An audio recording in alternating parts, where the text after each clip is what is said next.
Salut à tous! Aujourd'hui, j'ai une question à vous poser. Est-ce qu'il vous arrive de grignoter?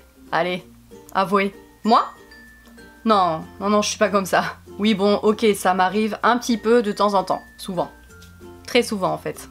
Et franchement, il y en a marre. On a faim sur le moment, du coup on se jette sur le premier truc qui nous passe sous la main. Et on va pas se mentir, c'est pas toujours les trucs les plus sains. Et une fois l'acte accompli, on regrette. Voire même des fois, on culpabilise. Alors dans cette vidéo, je vais vous donner mes conseils pour ne plus jamais avoir envie de grignoter.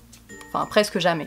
Premièrement, c'est de prendre un bon petit déjeuner. La plupart des gens ne mangent pas le matin, ou alors boivent juste un café ou un thé, eh bien ce n'est pas assez. Comment voulez-vous ne pas avoir une fringale vers 10h ou 11h si vous ne mettez rien dans votre ventre quand vous vous levez le matin? Après une nuit de sommeil, le corps a besoin de nombreux nutriments pour être en forme et pour pouvoir tenir sur la journée. Si vous ne mangez pas le matin, ça veut dire que votre dernier repas date de la veille à 20h par exemple, donc vous ne tiendrez jamais jusqu'à midi sans avoir faim. Il est donc super important de prendre un bon petit déjeuner qui tient bien l'estomac le matin. Je vous rappelle que ça doit être le repas le plus important de la journée, on le rabâche sans cesse, mais c'est la vérité. En fait, il faut imaginer les repas comme une pyramide, avec en haut le dîner, et en bas le petit déjeuner.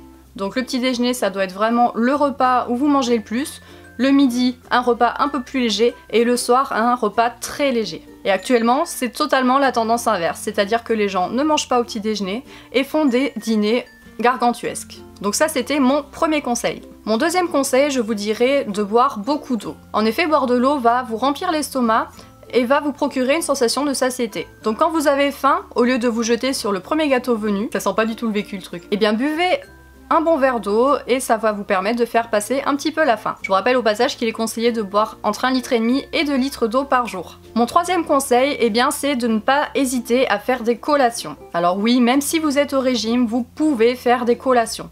Évidemment, ça dépend ce que vous mettez dans ces collations, il faut pas manger n'importe quoi non plus. Si vous prenez votre petit déjeuner vers 7h, 8h, je vous conseille de faire une petite collation à 10h.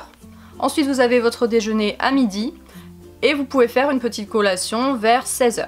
Alors, qu'est-ce qu'il faut prendre pendant ces collations? Moi, je vous conseille de prendre un fruit, par exemple une pomme ou une banane, ça cale très très bien l'estomac.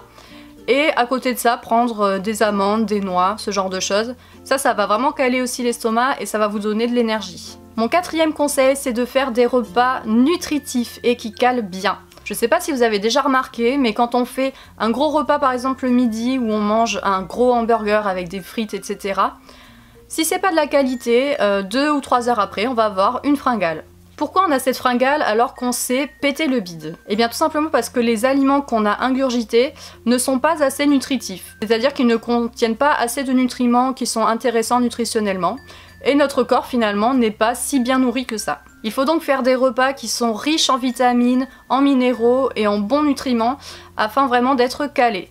Donc pour ça on essaye d'éviter tout ce qui est les aliments transformés et dans la mesure du possible on cuisine soi-même. Des fruits, des légumes, des féculents, par exemple le riz, le quinoa, le boulgour, ce genre de choses. Ça c'est vraiment des aliments qui sont très riches nutritionnellement et qui du coup vont rassasier votre corps. Et mon dernier conseil, ça serait tout simplement d'arrêter d'acheter des cochonneries. Si les placards de votre cuisine sont remplis de gâteaux, de sucreries en tout genre, eh bien vous serez forcément tenté d'aller les manger. À partir de maintenant, on finit tout ce qu'on a dans les placards, on va pas jeter, hein, on n'est pas là pour gaspiller non plus. Et après, on arrête d'acheter des cochonneries qui vont nous tenter à longueur de journée. D'ailleurs à ce sujet-là, je vous conseille de ne jamais faire les courses quand vous avez faim. Je sais pas si ça vous est déjà arrivé, mais moi personnellement quand je fais les courses et que j'ai faim, je me jette sur n'importe quoi. Tout me fait envie et du coup je me dirige vers les biscuits, les gâteaux apéritifs, etc. C'est juste horrible. Donc on évite de faire les courses quand on a la fringale. Voilà, j'espère que cette vidéo vous aura été utile. Si vous avez aimé, pensez à mettre un petit pouce bleu, ça me ferait super plaisir. N'hésitez pas à partager cette vidéo si elle vous a plu, ou à vous abonner si ce n'est pas encore fait. Je vous fais de gros bisous et je vous dis à très bientôt.